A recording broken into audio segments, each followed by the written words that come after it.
성도입니다 라는 제목의 말씀으로 함께 은혜를 나누고자 합니다. 오늘 본문의 제목이 나는 성도입니다 이기 때문에 여러분에게도 질문을 드려보도록 하겠습니다. 여러분은 성도입니까?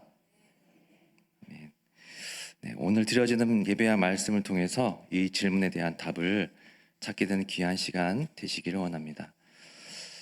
먼저 성도라는 단어를 제가 왜 갑자기 여러분에게 꺼내게 되었을까요? 그것은 바로 오늘 본문 말씀 안에 나와 있기 때문입니다. 7절을 한번 보시도록 하겠습니다. 7절 보시면 제가 읽겠습니다. 로마에서 하나님의 사랑하심을 받고 성도로 부르심을 받은 모든 자에게 하나님 우리 아버지와 주 예수 그리스도로부터 은혜와 평강이 있기를 원하노라. 아멘. 우리가 신앙생활하면서 너무나 친숙하게 성도라는 그런 용어를 사용하게 됩니다. 그런데 성도가 어떠한 의미인지 모르고 형식적으로 사용할 때가 많이 있습니다. 여러분, 성도란 무엇일까요? 하나하나 살펴보려고 합니다. 조금 전에 함께 읽은 7절을 근거해서 본다면 성도는 성도로 부르심을 받았다라고 이렇게 말씀해주고 있습니다. 이것은 뭐냐면 내가 능동적으로 하고 싶어서 성도가 된 게 아니라 하나님께서 성도로 불러주셨다는 그런 의미입니다. 그렇다면 그 안에 부르시는 분의 생각과 계획이 담겨 있다라고 할 수 있습니다. 우리를 부르시는 분은 전능하신 하나님이십니다. 그래서 나를 성도로 삼아주시고 직분자로 세워주셨다는 것은 하나님의 큰 은혜이고 축복입니다. 그럼 이제 우리가 해야 될 것은 정체성을 확립하는 일입니다. 나는 성도입니다 라는 그런 정체성입니다. 그래서 먼저는 본문에 들어가기에 앞서서 오늘 제목인 나는 성도입니다에 대해서 잠깐 말씀을 드리려고 합니다. 나는 뭐뭐입니다 라는 표현은 어떤 정체성에 대한 그런 의미입니다. 예를 들어서 나는 성도입니다. 그것은 나는 성도로서의 어떤 정체성이 있다는 것입니다. 그런데 나는 뭐뭐입니다라는 표현이 성경에도 많이 등장하고 있는 것을 볼 수가 있습니다. 먼저 구약을 보시면 하나님께서 이러한 표현을 많이 사용하셨습니다. 출애굽기 3장 14절에 보시면 하나님께서 모세에게 자신의 이름을 계시하시면서 이렇게 말씀하고 있습니다. 나는 스스로 있는 자이다. 스스로 있는 자, 그 무슨 의미입니까? 히브리어로는 나는 곧 나다라는 그런 의미입니다. 하나님이 어떠한 분이신지 하나님의 정체성을 알 수 있는 그런 말씀입니다. 나는 곧 나다라는 그런 말은 나는 스스로 있는 존재자라는 그런 의미입니다. 하나님의 전지전능성을 알 수 있는 그런 말씀인 것입니다. 요한계시록에서도 이렇게 말씀합니다. 나는 알파와 오메가, 처음과 나중이다 라고 말씀과 이렇게 연결될 수가 있습니다. 신약에서는 예수님께서 요한복음을 통해서 나는 뭐뭐이다 라는 형식으로 6번 예수님 자신에 대해서 말씀하고 계셨습니다. 우리가 익히 잘하고 있는 그런 말씀들인데 6가지를 말씀드리면 요한복음 6장 35절에 나는 생명의 떡이다 라고 말씀하고 있습니다. 요한복음 8장 12절에는 나는 세상의 빛이다. 요한복음 10장 7절 9절에는 나는 양의 문이다. 그리고 요한복음 10장 11절 14절 나는 선한 목자, 그리고 11장 25절 나는 부활이요 생명이다. 14장 6절 나는 길이요 진리요 생명이다. 15장 1절 5절 나는 참 포도나무다. 이렇게 말씀하고 있습니다. 우리는 구약에서의 하나님, 신약에서의 그 예수님, 이러한 자신의 계시를 그냥 간과하고 넘어가서는 안 됩니다. 나는 뭐뭐이다라고 이렇게 말씀하신 것은 구약의 하나님과 신약의 예수님이 동일한 한 하나님이라는 것을 말씀해주고 있는 것입니다. 그리고 예수님께서 말씀하신 나는 길이요 진리요 생명이다라는 그런 선언을 통해서 예수님만이 하나님께로 가는 유일한 길임을 우리가 알 수가 있는 것입니다. 이러한 하나님과 예수님이 말씀하셨던 그 자기 자신의 그 선언을 깊이 묵상하고 있으면 삶 속에서 많은 은혜와 힘이 된다는 사실입니다. 성도라는 그 내 자신의 선호도 마찬가지입니다. 나는 성도입니다. 자신감 있게 선포할 수 있어야 하고 우리가 또 그렇게 돼야 됩니다.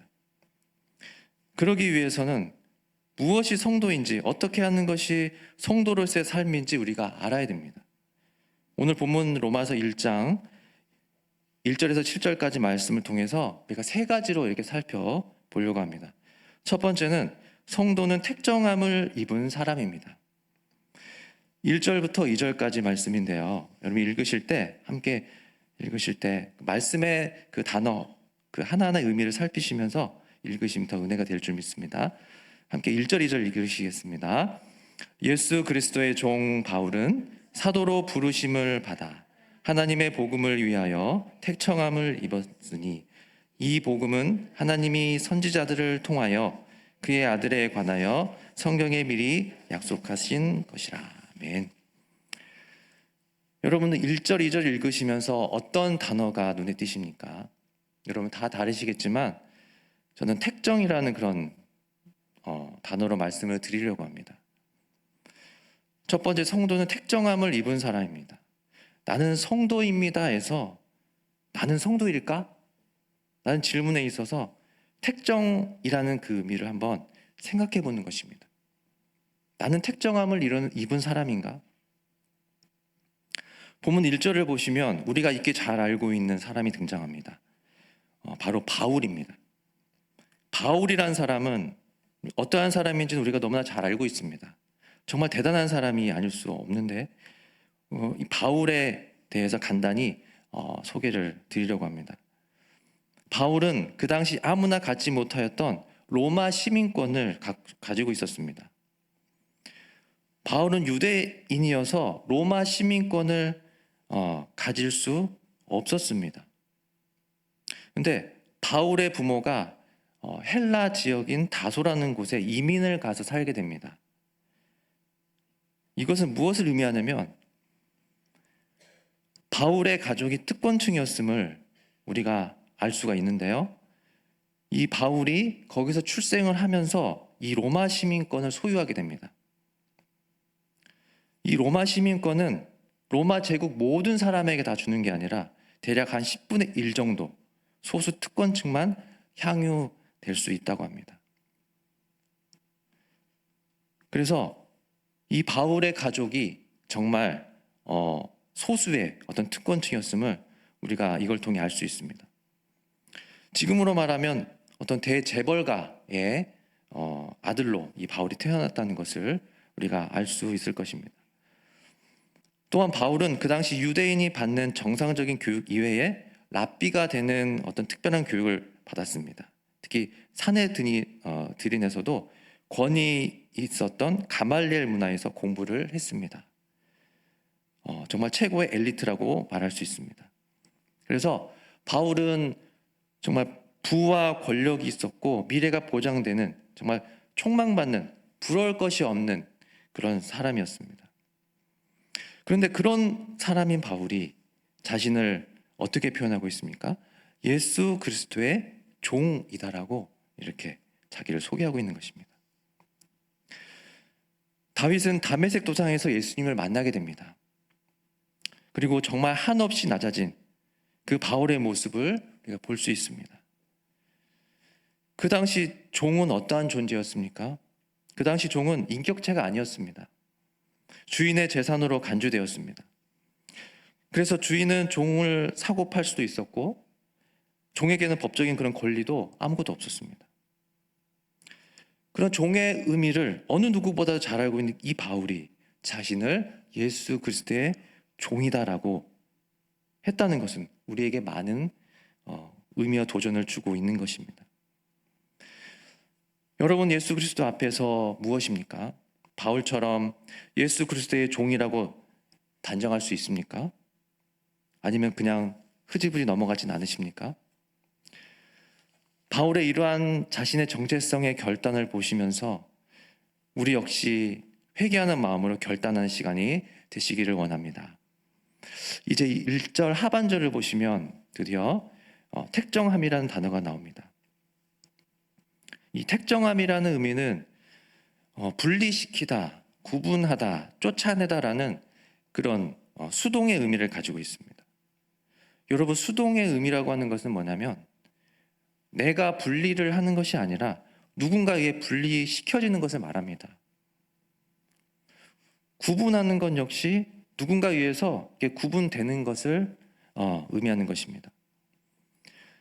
여러분, 그렇다면 누가 바울을 이렇게 분리시키고 구분시키고 이렇게 쫓아냈겠습니까? 바로 하나님입니다. 그런데 하나님께서 무엇을 하기 위해서 이렇게 하셨다고 말씀하고 있습니까? 그 앞절을 보시면 하나님의 복음을 위하여라고 말씀하고 있습니다. 바울은 자신이 사도로 부르심을 받고 택정함을 입은 것이 오직 하나, 하나님의 복음을 위하여라고 담대하게 자신을 맨 처음 온 천하에게 선포하고 있다는 것입니다. 바울은 하나님의 복음을 부끄러워하지 않았습니다. 바울은 자신이 지금껏 가지고 있었던 부와 권력보다 하나님의 복음을 더 최고로 생각하였습니다. 바울은 이것을 위해서 택정함을 입었다라고 말씀하고 있습니다. 그런데 여러분, 이렇게 택정함을 입은 사람이 바로 성도인 것입니다. 성도를 히브리어로 카도시, 헬라어로 하기오스라고 합니다. 이 뜻은 구분된 자, 성별된 자, 거룩한 자라는 그런 의미를 가지고 있습니다. 여러분, 이 의미는 무엇입니까? 하나님께서 주도권을 가지고 성도를 죄에서 구분시키고 성별시키고 거룩하게 시키셨다는 것입니다. 이것은 내가 한 게 아니라 하나님이 하셨습니다. 하나님께서 죄에서 완전히 죽었던 우리를 살려주셨습니다. 이렇게 살게 된 우리는 그래서 우리가 더 이상 할 말이 없는 것입니다. 죄에서 살리신 것은 죄와의 결별을 의미합니다. 죄와 단절을 의미합니다. 거룩한 자, 성도로 부르신 것입니다. 지금 이 자리 저와 여러분을 성도로 부르신 것입니다. 그래서 이제 더 이상 성도는 우리가 이것 말고는 우리가 할 일이 없습니다. 바울처럼 하나님의 복음을 위한 그런 삶입니다. 그래서 바울은 자신의 모든 것을 배설물로 여기기까지 했습니다. 그리고 평생을 하나님의 복음을 위해 살았던 것입니다. 바울은 정말 성도였습니다. 두 번째입니다. 성도는 우리 주 예수 그리스도를 믿습니다. 3절과 4절 말씀 우리 함께 읽으시겠습니다. 그의 아들에 관하여 말하면 육신으로는 다윗의 혈통에서 나셨고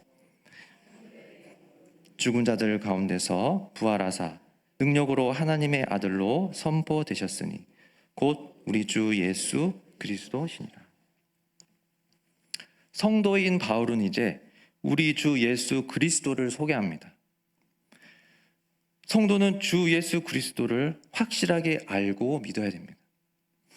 그렇다면 우리 먼저 4절 하반절에 있는 주 예수 그리스도의 의미부터 우리가 살펴보도록 하겠습니다.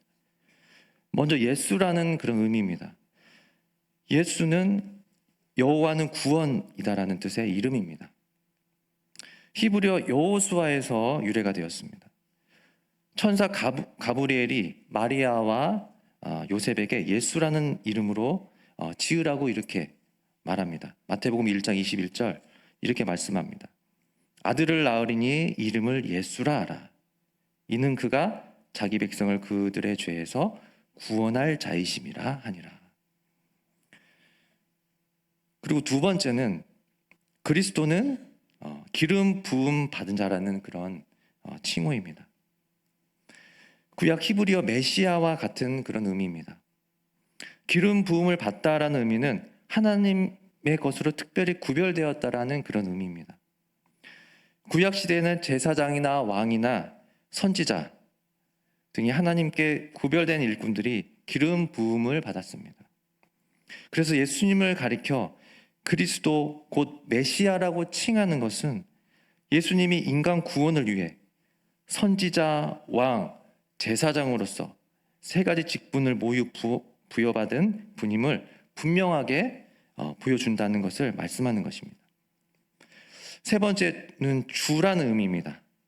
주는 헬라어로 퀴리오스라고 합니다. 그래서 원래 주인, 상전이라는 그런 뜻입니다. 예수님에 대해서는 주님이라는 그런 의미입니다.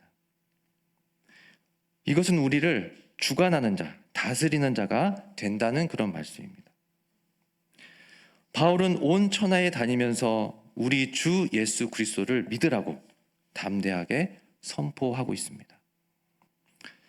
그 당시 황제를 주라고 쓰던 그 당시의 상황에서 황제가 아닌 예수님을 주라고 한다는 것은 목숨을 내놓는 그런 일이었습니다. 바울은 자신의 정체성이 무엇인지 정확하게 알았고 그리고 그것을 실천을 했습니다. 예수님만이 나의 주인, 주님이라는 사실입니다. 바울 자신은 철저하게 종으로서의 삶을 살았던 것입니다. 하지만 예수 그리스도의 종은 비천한 것이 아니라 영광스러운 신분임을 또한 바울은 알고 믿었습니다. 여러분은 어떠십니까? 여러분은 예수님을 나의 주인, 나의 주님으로 모시고 살아가고 있습니까? 예수님이 나의 주인이라면 나의 모든 권리를 주님 앞에 내려놓아야 합니다. 이것이 바로 종으로서의 그런 모습입니다. 종은 주인을 절대로 앞서가지 않습니다. 종은 주인 마음대로 결정하지 않습니다. 그리고 종은 모든 상황에 있어서 철저하게 주인에게 물어보고 주인이 하라는 대로 하면, 주인이 하지 말라고 하면 안 하는 그런 게 바로 종입니다. 종은 진정한 내려놓음의 그런 사람인 것입니다. 바울이 1절에서 고백했던 것처럼 우리 모두가 예수 그리스도의 종으로서의 삶을 사시길 간절히 부탁드립니다. 마지막 세 번째입니다. 성도는 부르심을 받은 자입니다.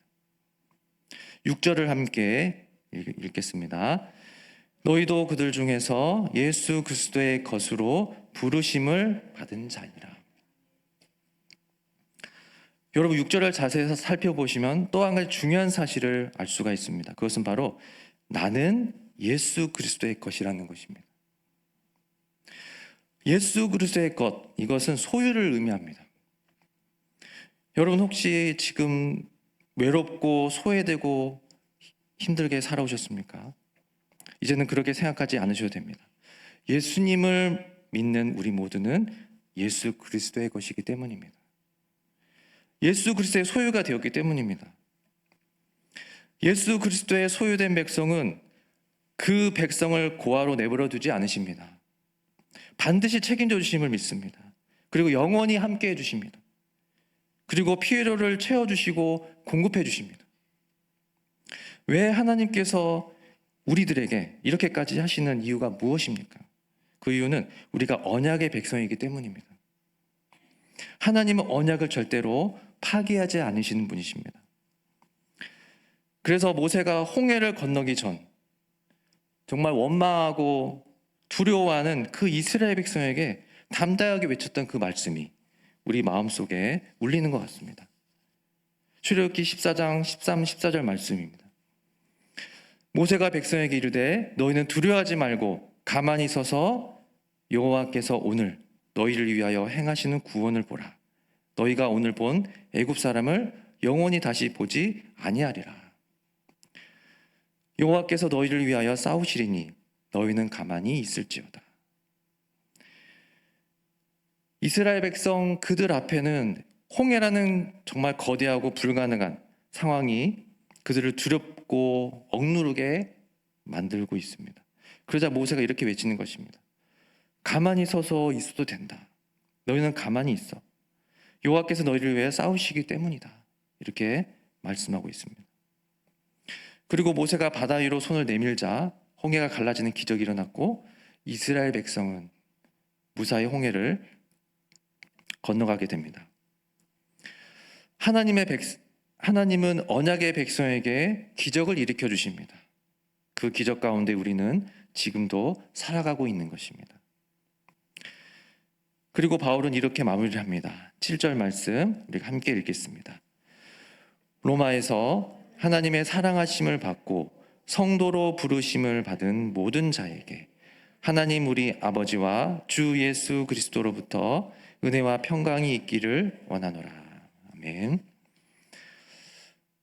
7절 여러분 처음 보니까 로마라는 그런 지명이 등장합니다.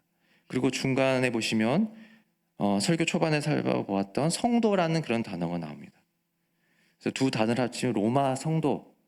그래서 이 로마서는 바로 로마에 있는 성도들에게 썼던 편지인 것입니다. 여기서 잠깐 로마서에 대해서 잠깐 말씀드리면, 바울은 로마에서 편지를 쓴 게 이 로마서가 아닙니다. 로마서는 사도 바울의 3차 선교 여행이 끝날 무렵에 고린도라는 그런 곳에서 이 로마서를 기록하였습니다. 로마서는 사도 바울이 한 번도 가본 적이 없는 그 로마에 있는 성도들에게 보낸 그런 편지였던 것입니다. 하지만 바울은 당시 로마 제국의 수도였던 로마를 정말 가고 싶어 했습니다. 그리고 그곳에서 복음을 간절히 전하기를 원했지만 길이 막혀서 갈 수 없었더라고 성경은 말씀하고 있습니다. 그래서 우선 편지로서나마 복음의 진리를 간단하게 써서 보낸 것이 이 로마서였습니다. 근데 만약에 길이 열렸더라면 이 로마서라는 귀중한 서신을 볼 수 없었을 것입니다. 그래서 이것을 또 생각하면 이 또한 하나님의 인도하심과 은혜라고 볼 수가 있는 것입니다. 사실 로마서는 바울이 기록한 13편의 서신 중에서 가장 중요한 서신 중에 하나입니다. 로마서 안에는 바울의 풍부한 그런 신학적 사상이 있고, 그리고 그가 전한 복음을 체계적으로 소개하고 있습니다. 그래서 로마서는 인류 역사상 가장 중요한 서신이라고 해도 과언이 아닐 정도로 기독교 신학의 형성과 발전에 많은 영향을 끼쳤다고 얘기를 합니다. 특히 로마서를 중심으로 자신의 이신칭의를 신학을 형성했던 루터는 로마서에 대해서 이렇게 말할 정도였습니다. 로마서는 그 자체 안에 성경의 전체 의도를 내포하고 있으며 신약 혹은 복음의 가장 완벽한 개요이다, 이렇게 말을 했습니다. 여러분, 지금 우리는 이 중요한 로마서 가장 처음 부분, 편지 서두의 인사 부분을 우리가 살펴보았습니다. 말씀을 정리하려고 합니다. 약 2000년 전에 예수님께서 승천하시고 예수님의 제자들이 사도가 되어서 온 천하에 다니며 복음을 전하게 되었습니다. 그리고 오순절 성령 강림 사건을 통해서 교회가 세워지고, 그리고 많은 교회들이 이렇게 세워지게 됩니다. 하지만 그 당시 로마 시대는 교회를 핍박하였습니다. 황제를 섬기지 않는다고 기독교인들을 십자가형에 처형하기도 했습니다. 하지만 그것에 대해서 굴복하지 않고 그들은 우리 주 예수 그리스도를 믿었습니다. 바울은 그들을 성도라고 불렀습니다. 그리고 바울은 오늘 본문 로마서에 보내는 편지를 통해서 이렇게 위로와 안부와 격려의 인사를 하고 있는 것입니다. 7절 말씀에 로마에서 하나님의 사랑하심을 받고 성도로 부르심을 받은 모든 자에게 하나님 우리 아버지와 주 예수 그리스도로부터 은혜와 평강이 있기를 원하노라. 온갖 어려움과 핍박이 있더라도 성도로 부르심을 받은 자는 이기고 승리합니다. 그래서 바울은 그들을 성도라고 부르고 있는 것입니다. 지금의 상황 역시 2000년 당시의 그 상황과 별반 다르지 않다고 생각합니다. 그래서 하나님은 우리에게 로마서를 선물로 주신지도 모릅니다. 중요한 것은 나는 성도가 되어야 된다는 것입니다. 누가 뭐래도 상황이 어떻게 변하든 나는 반드시 성도가 되어야 합니다. 그래야 승리할 수 있기 때문입니다. 그래서 오늘 이 본문 말씀을 통하여서 우리 천산의 가족들도 모두가 성도가 되어주시길 간절히 부탁드립니다. 아멘.